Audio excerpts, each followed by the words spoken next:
Hi everyone, good day. First, I will introduce to you myself. I am Eliza Verbosidad from BSED Mile 3 and from the group 5. So, today we are going to continue the discussion about the curriculum improvement. So, our main topic for today is about the approaches to curriculum improvement. But before we go to our topic, let's first read our objectives or our learning outcomes. So here is our objectives. In the end of our discussion, the student will be able to learn about four curriculum approaches and its effectiveness to be understandable to teachers, learners, and parents. Integrate and then supply certain knowledge, skills, and attitudes, measures on cumulative basis and different stages of the learner educational career. So that is our objective this day. So what is an approach? So do you have any idea what is an approach? So it says it is a way of dealing with something, a way of doing or turning about something. That is from Merriam-Webster. So what then is approaches to curriculum? It is a way of dealing with a curriculum, a way of doing, creating, or designing or thinking about a curriculum. So let's find out what is approaches to curriculum. So we have here four curriculum approaches. First, behavioral approach. Second, managerial approach. Third, systems approach. Fourth and last one, the humanistic approach. So first, we will discuss about the behavioral approach. So what is the behavioral approach? So curriculum approach is the curriculum practitioners and implementers may use one or more approaches in planning, implementing, and evaluating the curriculum. So we have here the first approach is the behavioral approach. It is anchored on the behaviorist principle. So based on goals and objectives are specified, contents and activities are also arranged to match with the learning objectives. So we have heard that behavioral approach is anchored to the behaviorist principles. So, based on goals and objectives, the contents and activities that would match with the learning objectives.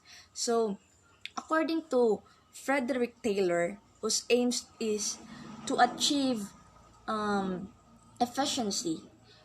So, based on blueprint, the setting of goals and objectives are considered important ingredients in curriculum implementation with this matching content and activities or the to the learners. So the learning outcomes are evaluated as a change of behavior indicates the measure of accomplishments. So it also says that aim to achieve efficiency in education, behavioral approach begins with educational plans that start with the setting of goals and objectives. So that is the behavioral approach. It is about the goals and the objectives are specified based on goals and the contents that would match with the learning activities. So human behavior is learned, thus all behavior can be unlearned and new behaviors learned in its place. So behaviorism is concerned primarily with the observable and measurable aspects of human behavior. So next, it is a change in behavior indicates the measure of the accomplishments. So that is the behavioral approach. So therefore, when behaviors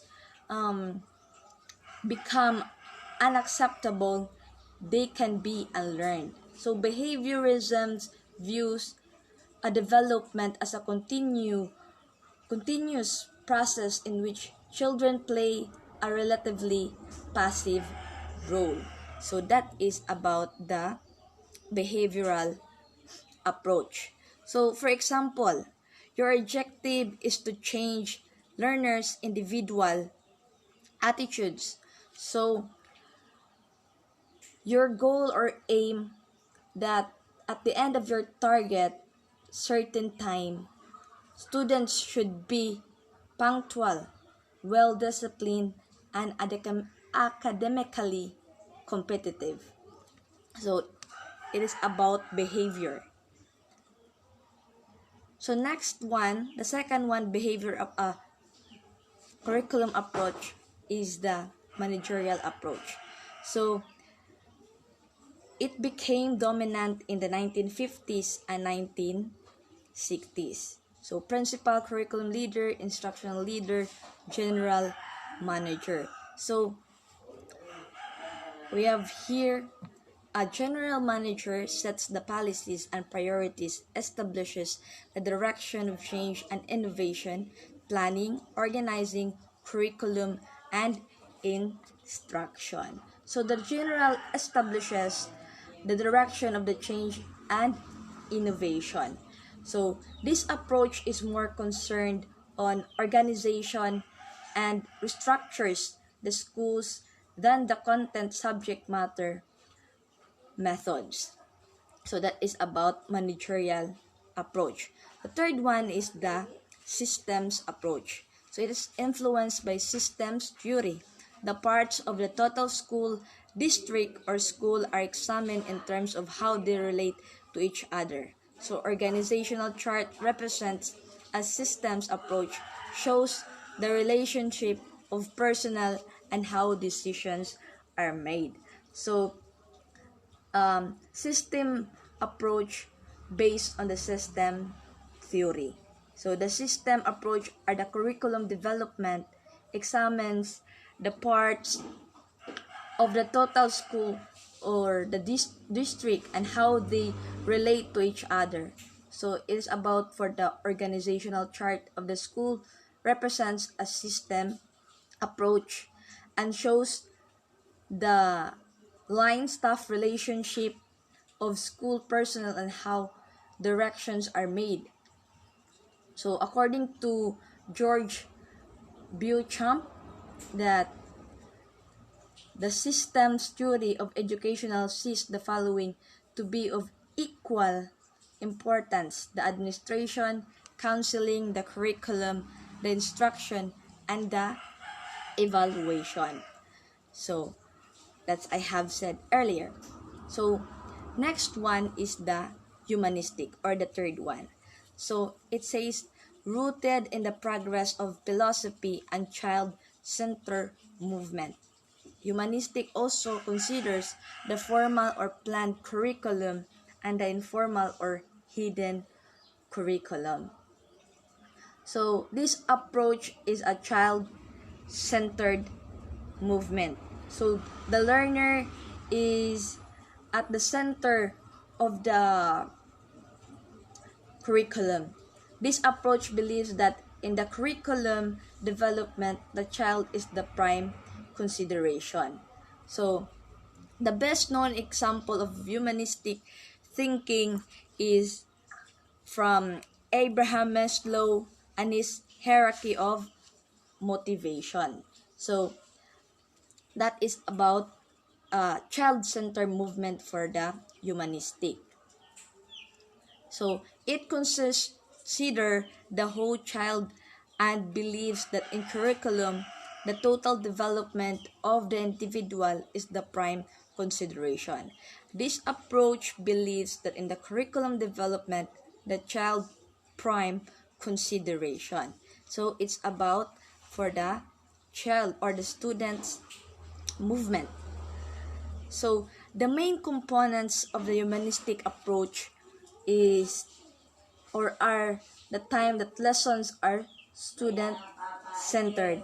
Humanism allows the students for social personal development. It takes pressure of the students as it not performance-oriented or test-dominated. This provides opportunity for success.